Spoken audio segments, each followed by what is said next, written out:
सौर कृषीपंप म्हणजे काय? सौर कृषीपंपाचा उपयोग काय आहे? तो कसा काम करतो? पारंपरिक विद्युत पंपापेक्षा सौर कृषीपंप अधिक उपयुक्त कसे आहे?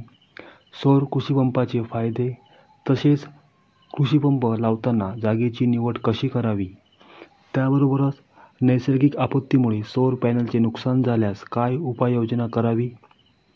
त्याबरोबरच सौर कृषीपंपाची देखभाल व दुरुस्ती कशी करावी? सौर कृषीपंप नादुरुस्त झाल्यास कुठे तक्रार करावी? त्याबरोबरच साहित्याची चोरी झाल्यास काय करावे? हे सर्व आपण ह्या व्हिडिओमध्ये पाहणार आहोत. सौर कृषीपंप म्हणजे काय?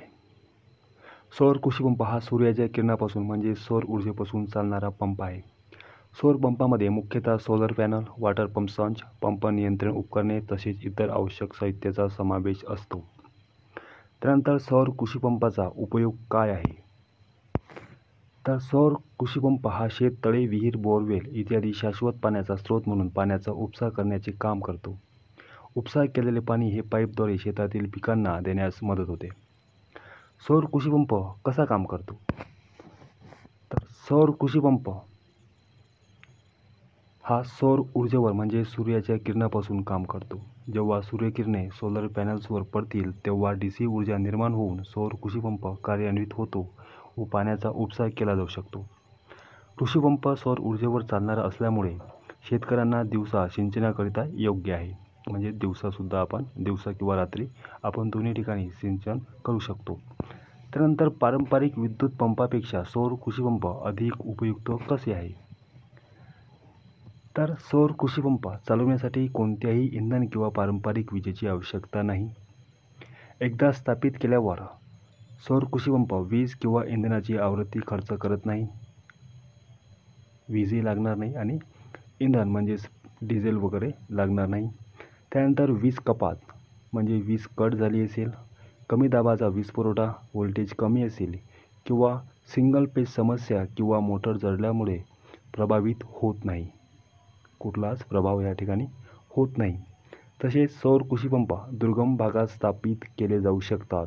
जिथे वीज खांब टाकणे कठीण आहे अशा ठिकाणी सुद्धा सौर कृषीपंप हा स्थापित केला जाऊ शकतो. त्याबरोबरच डिझेल पंपाच्या तुलनेत सौर कृषीपंपाची देखभाल खर्च फारच कमी असून हा पंप दीर्घकाळ टिकतो. त्यानंतर सौर कृषीपंपाला तेलाची आवश्यकता नसते आणि त्यामुळे पाणी, माती दूषित होण्याची शक्यता या ठिकाणी नसते. त्याचबरोबर सौर कृषीपंपाचे संचालन अतिशय सोपे असून अत्यंत फायदेशीर आहे. तसेच सौर कृषीपंपामुळे आपल्याला दिवसा पाण्याचा उपसा करणे शक्य आहे. यामुळे सौर कृषीपंपामुळे दिवसा पाण्याचा उपसा करणे शक्य असणार आहे. सौर कृषीपंप लावताना जागेची निवड कशी करावी? तर सौर कृषीपंप पूर्णपणे कार्यक्षमतेने चालवण्यासाठी जिथे सूर्याची किरणे सोलर पॅनल्सवर पूर्णपणे पडतील अशा ठिकाणी बसवावा. तसेच कुठल्याही प्रकारची सावली अथवा आडोसा त्यावर येणार नाही. तसेच पॅनलवर धूळ, घाण बसणार नाही याची दक्षता घ्यावी. सोलर पॅनल सूर्यकिरणाच्या दिशेने फिरण्यास वाव असेल अशा ठिकाणी बसवण्यात यावा. तसेच जमिनीचा भूभाग हा समपातळीवर असावा. म्हणजे समपातळीवर असायला हवे. त्याबरोबर सोलर पॅनल शक्यतो पाण्याच्या स्रोताजवळ व अशा ठिकाणी लावावा जेणेकरून तो सहज स्वच्छ करता येईल. सोलर पंप हा सोलर पॅनलच्या जवळ असला पाहिजे, परंतु ज्या क्षेत्रामध्ये सिंचन करायचे आहे त्या क्षेत्रात असला पाहिजे. सौर कृषीपंपाचे फायदे काय आहेत? तर शेतकऱ्यांना दिवसा सिंचन करणे शक्य होणार आहे. 2. वीज पुरवठा खंडित झाल्यामुळे किंवा कमी विजेच्या दाबामुळे किंवा सिंगल फेजमुळे सिंचनावर कोणताही परिणाम होणार नाही. त्याबरोबरच विजेचा किंवा डिझेलचा वापर नसल्यामुळे वीज बिलाचा किंवा डिझेलचा खर्च नाही. त्यानंतर कमीत कमी रखरखावीची आवश्यकता, विजेची तार तुटून किंवा पोल पडून विद्युत अपघाताचा धोका या ठिकाणी होणार नाही आणि पर्यावरणाचा समतोल राखण्यास मदत होईल. त्यानंतर नैसर्गिक आपत्तीमुळे म्हणजेच वीज, वादळ, गारा यामुळे सौर पॅनलचे नुकसान होईल काय? त्यासाठी काय उपाययोजना करणे आवश्यक आहे?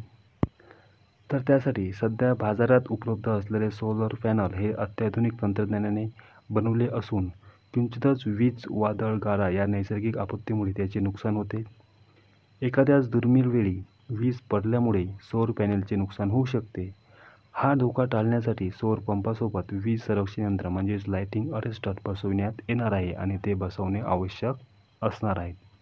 लाइटिंग अरेस्टर हे बसवणे महत्त्वाचे आहे. त्यानंतर सौर कृषीपंपाची देखभाल व दुरुस्तीचा कालावधी किती असणार आहे? तर सौर कृषीपंपाचा देखभाल व दुरुस्तीचा कालावधी हा कृषीपंपाची देखभाल व दुरुस्तीचा कालावधी 5 वर्षे राहणार आहे. या कालावधीत सौर कृषीपंप नादुरुस्त झाल्यास दुरुस्ती व देखभालीसाठी निश्चित केलेल्या कालावधीत विनामूल्य दुरुस्ती करण्याची जबाबदारी एजन्सीची राहणार आहे. शेतकऱ्याने सौर कृषीपंप नादुरुस्त झाल्यास महावितरण मध्यवर्ती ग्राहक तक्रार सेवा केंद्राला किंवा संबंधित एजन्सी, जे काही एजन्सी निवडली, एजन्सीमार्फत तुम्ही सोलर पॅनल बसवलेले असतील त्या एजन्सीला, त्याच्या ग्राहक सेवा केंद्राला तात्काळ कळवणे आवश्यक आहे. त्याबरोबर शेतकऱ्यांना कोणतीही दैनंदिन देखभाल करायची आहे. तर सौर कृषीपंपाला अत्यंत कमी देखभाल करण्याची आवश्यकता असते. साधारणतः सौर पॅनलवर कचरा किंवा धूळ बसल्यामुळे त्याची कार्यक्षमता कमी होते. सौर पॅनलवरील धूळ वेळोवेळी व ओल्या कपड्याद्वारे स्वच्छ केल्याने कार्यक्षमता योग्य राहते. धूळ बसणार नाही हे त्याची काळजी घ्यायची. त्यानंतर धूळ बसल्यावर ओल्या कपड्याने स्वच्छ केल्याने याची कार्यक्षमता ही योग्य राहते. त्याबरोबर सौर कृषीपंपाच्या साहित्याची चोरी झाल्यास किंवा नुकसान झाल्यास काय करावे? सौर कृषीपंपाच्या साहित्याची चोरी झाल्यास त्वरित त्यांची तक्रार नजीकच्या पोलीस ठाण्यात प्रथम खबरी अहवालाद्वारे FIR दाखल करावी. तसेच त्याची माहिती महावितरण कार्यालयास व संबंधित एजन्सीच्या ग्राहक सेवा केंद्राला देण्यात यावी. सौर कृषीपंपाचा 5 वर्षाकरिता पंप स्थापित करणाऱ्या एजन्सीद्वारे विमा उतरवण्यात येतो. त्यामुळे सदर लाभार्थीचा म्हणजेच योजनेमार्फत घेतला असेल तर किंवा सौर पंप विमा कंपनीकडून नुकसान भरपाईकरिता पात्र ठरेल. विमा कंपनीकडून नुकसान भरपाईकरिता पंप स्थापित करणारी एजन्सी सहकार्य या ठिकाणी करणार आहे. ठीक आहे. त्याबरोबर सौर कृषीपंप नादुरुस्त झाल्यास शेतकऱ्यांनी कुठे तक्रार करावी? तर सौर कृषीपंपाबाबत शेतकऱ्यांची काही तक्रार असल्यास शेतकऱ्यांनी महावितरणच्या मध्यवर्ती ग्राहक तक्रार सेवा केंद्राशी संपर्क साधून आपली तक्रार नोंदवावी. यासाठी महावितरणने टोल फ्री क्रमांक 1800-233-3435 किंवा 1800-212-3435 उपलब्ध करून देण्यात आले आहेत.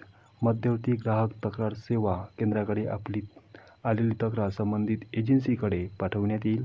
जे काही एजन्सी निवडली गेली त्या एजन्सीला ते पाठवण्यात येईल आणि सदर एजन्सीकडून शेतकऱ्यांच्या तक्रारीचे निवारण करण्यात येणार आहे. तर अशा प्रकारे आपण सौर कृषीपंपाबद्दल संपूर्ण माहिती या ठिकाणी घेतलेली आहे. आणि अजून काही माहिती तुम्हाला हवी असेल तर कमेंट करा.